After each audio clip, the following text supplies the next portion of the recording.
Buenas noches, mi nombre es Paul Escobar. A continuación voy a realizar el video correspondiente al foro de lógica de programación, correspondiente a la unidad número 1 del primer bimestre.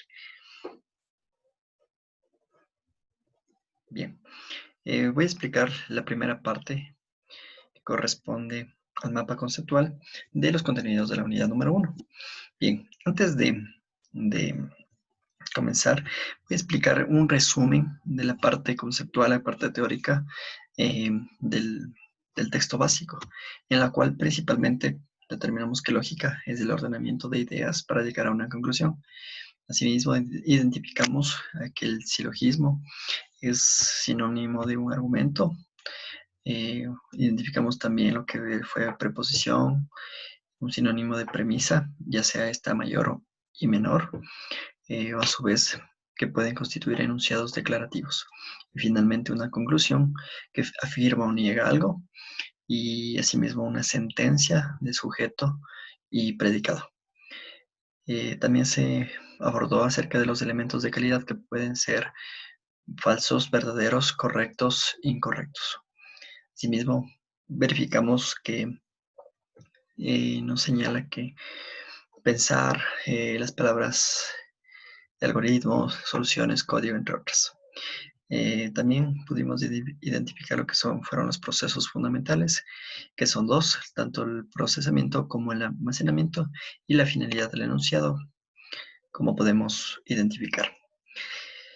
Bien, la primera parte, problemas y soluciones. 1.1 corresponde a la aplicación de la lógica de la programación, en la cual pudimos identificar partes del problema de programación que se constituye de 4 partes, que son entrada, proceso, salida y el almacenamiento. Dentro de la segunda 1.2, los principios de la elaboración de enunciados, pudimos identificar también a cada uno de los procesos, tanto de entrada, del proceso y de salida, cada uno de estos principios. Así, en la entrada pudimos identificar al principio de compatibilidad, la economía, conocimiento preestablecido y autosuficiencia. En el de proceso pudimos identificar la consistencia del resultado, la eficiencia, la eficacia, la reutilización, la rastreabilidad, la independencia y la simplicidad. Y en la salida pudimos identificar lo que fue la cantidad y forma, la exactitud y el dominio. En 1.3 pudimos analizar lo que es la comprensión y especificación del problema, la cual radica en o inicia con la etapa de análisis, en donde se identifica características del problema, que está relacionado tanto con el contexto, datos y reglas, y la restricción de entrada. Finalmente, en el 1.4 se analizó la identificación de entrada, proceso y salida, que si bien es cierto, nos explicaban que el análisis es desde la salida hacia el inicio, que sería a continuación el proceso y finalmente el análisis de la entrada. En la salida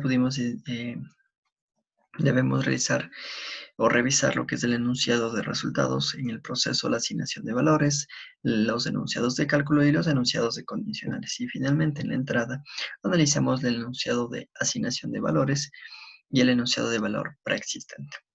En el 1.2 vamos a ver los 3 problemas, vamos a analizar que, por ejemplo, en el caso de la entrada a la superficie de una circunferencia, dada de la fórmula pi por radio al cuadrado, en donde pi es un valor constante que estaría relacionado cuando ya nos dan valores ya preexistentes. Radio corresponde a la asignación de valores. Le vamos a dar en este caso un valor de 2 y radio al cuadrado va a ser obviamente 4. Finalmente, la salida, al final tenemos que el área o superficie de la circunferencia va a ser 12,56. Asimismo, debemos determinar el promedio, la calificación promedio de los resultados obtenidos en el último parcial de la asignatura de lógica de programación. Aquí el promedio vamos a determinar que resulta de sumar todos los valores y dividir para el número de valores. En este caso nosotros hemos asignado a los valores de calificaciones X, Y y Z, que nos da un total de número de 3, para cuyos valores va a ser X19, 20 y 17.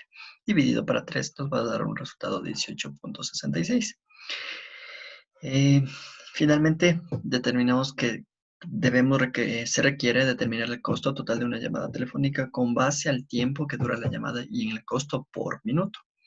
Aquí, la entrada va a ser el costo de llamada, obviamente. El costo por minuto, vamos a terminar con la fórmula C, costo multiplicado por el valor, por el número de minutos. Vamos a asignar el valor del costo, que vamos a en este caso a identificarla con el valor de X, y decimos que va a ser un valor de 0,12. Finalmente, vamos a suponer o vamos a preestablecer que hemos hablado 10 minutos. Bien. También debemos considerar que, por ejemplo, en este ejemplo que nosotros hemos asignado valores, no nos va a dar obviamente el valor en minutos mismo. Pero, por ejemplo, si nosotros tenemos el valor en horas, a estas horas enteras y decimales debemos multiplicarlas por 60 para determinarlas en minutos. Si las horas están con minutos, debemos multiplicar por 60 las horas y sumar los minutos, para que ahí sí nosotros multiplicamos por el valor del minuto, que en este caso, como supusimos que es 0,12, que equivaldría a X.